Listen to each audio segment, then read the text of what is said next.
All right. I don't even know exactly where to start with this one. It's one of those very depressing situations, but well, someone has to talk about it, right? So at work today, I was busy, trying to get through a number of files, and then this article just popped up. And on seeing Nigerian students, I became very interested because, of course, I was once a Nigerian student in the UK.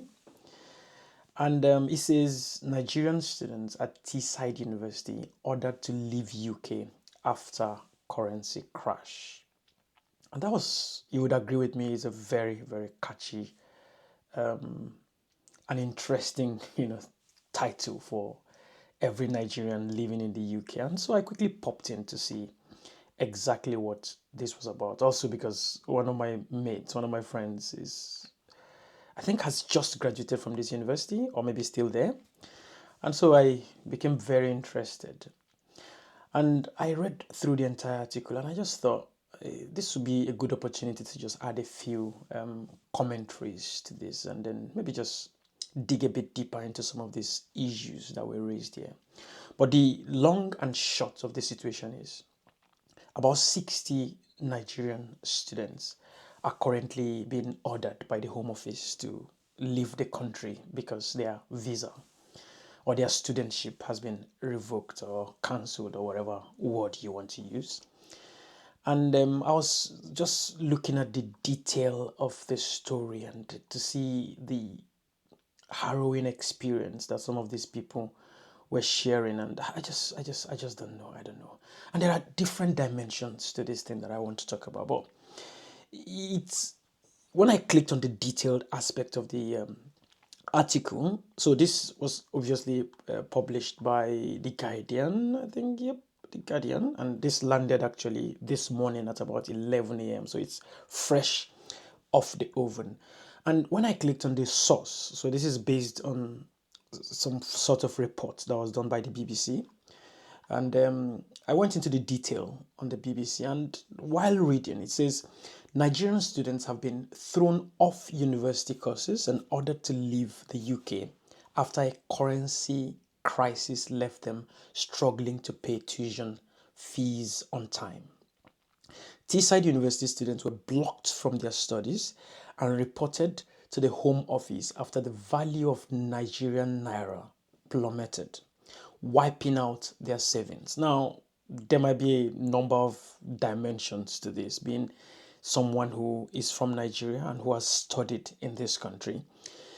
It's there might be different dimensions to this because a good number of students would have to work in this country to support or to augment whatever savings they have. But the first thing I want to look at in this situation is number one, the treatment that these students got, which I'm going to detail, I'm going to talk a bit about subsequently, is an indication of a bigger problem. And I kind of like the idea of them tying it to the what has happened to the Nigerian naira. Because I remember as at the time I left Nigeria in 2019, the money I had in my account before I left, actually after a period of time, just sitting there in the account, lost its value to less than 50% of what it originally was. And so if actually there are students on this list of 60 students who were hoping to rely on their savings or some sort of assets they had in Nigeria, this would have, of course, actually impacted on whatever challenge they are facing currently. But what is really interesting is the next line I'm going to read. It says Nigeria is currently experiencing its worst economic crisis in a generation, which is having a significant impact on Nigerian students at some UK universities.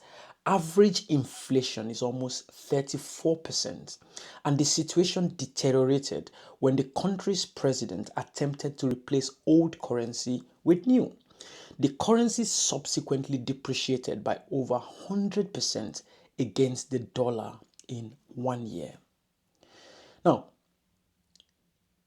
the dimensions I intend to tie together are the fact that number one, The treatment these students get is directly proportional to the value that people place on their country. If Nigeria was doing very, very well, number one, a good number of Nigerians wouldn't be going through the pain people go through to leave the country.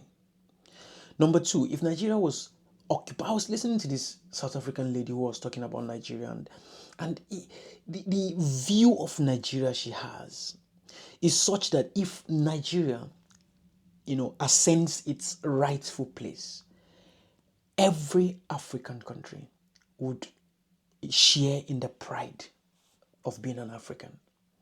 And so that reflects exactly on what I'm trying to look at here. Imagine that Nigeria was as successful as it ought to be. Recently, I was in Berlin, and I was talking to one of the colleagues I went with. And someone in the group was sharing an experience of how a number of Africans, he's a white German, and he said a number of Africans came around and he took them to a certain part. And unfortunately, it's one of those places where racism is still, strong. And they said, so they had a number of Africans and a number of Indians amongst them, and that the guys who were running the pub insisted that the black guys couldn't come in. But it turned out one of the black guys was a black American. And so when they realized he was a black American and he had an American passport, they say he could come in. But that the rest of the Africans, I think one was from Ghana, if I remember the story very well, the other one from Nigeria, I think, were not allowed into the pub. Now, this is not me saying that was a good thing. But this is me saying, yes, the color, the racists can discriminate against people because of their color. But I've heard not one, not two, not three stories where black Americans don't get the harsh treatment in those racist societies that other blacks get. And the point I'm trying to make from this is, if Nigeria as a country ascends a place of authority, every black person would derive some pride and respect from that. And so when Nigerian students are being treated like they are currently being treated, and I'll go into the detail of the treatments that I'm talking about later, you begin to realize that there's a problem. When you have a situation where our leaders can sit down and watch our currency go to absolute shit, then you wouldn't be surprised to see the kind of treatments that is being meted out to fellow Nigerians. You see, some students accuse the university of being heartless. Before beginning their studies at Teesside, affected students were told they had to show proof of having enough funds to pay tuition fees and living expenses. Now, there's a lot I could say about that, but I'm not going to say anything about that. Now, part of what caused their problem is the exacerbated financial problem already being experienced by students as a result of the university changing tuition fee payments plans from 7 installments to 3. So the first shifting of the goalpost is, before some of these students left Nigeria, they had arrangements or agreements with the universities that they were going to pay their fees in 7 installments. Upon arrival, from this article by the BBC, the school changed the condition to 3 installments. Now, many of these students, being the brave Nigerians that we are, instead of packing their bags and going back, decided to get jobs, to work hard, to be able to pay these fees. And one of the students actually shared his experience about what it means to work hard. Jude Salubi, they say, is the name of that particular student, who was studying to be a social worker, was midway through a placement when he was told his access to the university was suspended and he would have to leave the country. Now, when they say the access to the university has been suspended, I've had this experience too. During my study, when I was studying for my PhD, I was a funded student. So my fees were being paid by the Petroleum Technology Development Fund, Nigerian government, I must say. And there was this time where I think there was a delay in the payment. And in less than a week or two, my access to the university was actually suspended. And being the kind of person I am, I didn't take it lying down. I copied, emailed everybody and expressed my grievance and my anger at the situation very clearly. But that gives you an example. So you just come to the university one day and then realize no more access. You can't get into your office. You can't get to do your work or anything. Now again, I emphasize this treatment, I believe, ties neatly to how these people view where we came from. And so Jude, like I was saying before, prior to that, he traveled from Teesside to Liverpool each weekend to work 18 hours and then to add flesh to this. So as students, you are only allowed to work a maximum of 20 hours per week. Some schools would actually even reduce that to 15 hours because like my university where I studied, that was reduced to 15 hours. You can only work 15 hours. So this Jude guy would have to travel a long distance by weekends to go work 18 hours. And some of these jobs people end up doing are jobs that people wouldn't ordinarily do in Nigeria. We're talking warehouse, we're talking care job, and things like that. And this guy was going through all of that stress to make up for the shifting of the goalpost. So I'm sure whatever plans he had, he was going to pay 7 installments. And here he was trying to pay 3 installments. He said, as of now, Jude speaking now, I have paid £14,000 and have a balance of £14,000 left. I'm willing to come to an agreement as to how I will make this payment, but I need guarantees that I will be re-enrolled into school and my visa restored. So this is someone who is now willing and struggling to pay his fees. He has paid half of the fees and he's willing to keep paying the rest of the fees. But these guys wouldn't give him the chance. Another experience, Esther Obigwe says, is currently avoiding telling her family about what has happened to her as she is so embarrassed.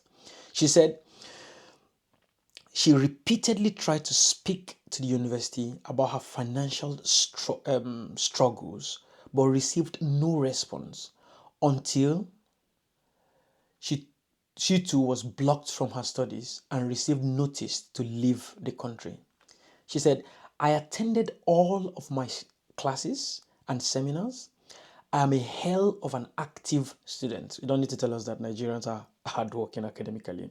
She said, it is disheartening. I am now on depressants, and being here alone. I have nobody to talk to.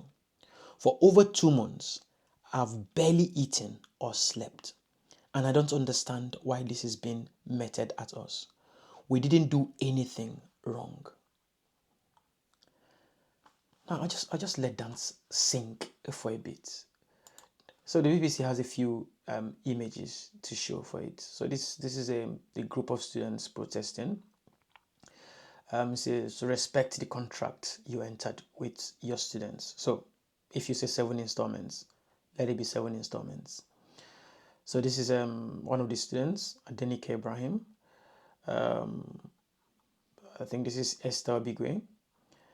And this is Jude Salubri. Yep, so these are the individuals involved. And by the article, there are 60 of them. So this is just 3 of them or 4 of them, or how many of them do we have here? So it's a depressing experience. Now, the Home Office told students, including Miss Ibrahim, that their permission to enter the UK had been cancelled because they stopped studying at the university. Now, the students say they were going to university, but even if they weren't going to the university, if someone has gotten to a point, and I read one of them actually said she had covered her studies up to 90%. One said she was at the point where all she needed to do was to submit her thesis. And whatever happens, students have been assessed, attendance is being taken. I've lectured in one of these universities before where we had a number of international students. And I can assure you that the attendance is a requirement. Every lecturer must submit attendance after every lecture. And that attendance is actually used to show that the students come to school. In all the times I took modules in these master's classes, there was no time where I didn't have more than 90% attendance. So I would call names and people would answer their names. It's not signing for someone. People answer, respond to their names. So I don't understand. And aside that, there's something else where in my university, where the Home Office and the government has enforced. It's called the GRS. That's what they call it in my university, and I think that's what they call it in other universities too, where international students are mandated to fill a certain form that shows that they are currently or actively studying in the university that they've enrolled. That is clearly to ensure that they do not go off to something else. So if you have these students active in the university and you have systems in place to check and to ensure that they are there and in place, why then do they get punished for this? Well, this is me just venting my frustration at this awful experience that these people have been made to go through. And hopefully someone would see this video and realize that the actions of you as a leader ends up affecting lives. Someone is talking about taking antidepressants, and the other one talking about seriously contemplating suicide. And I kind of understand where these people are coming from.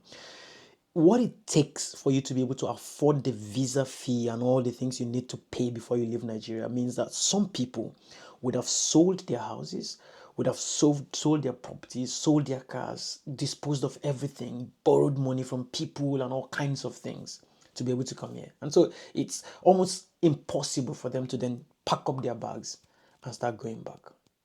So if the Home Office gets to see this, please understand where these students are coming from.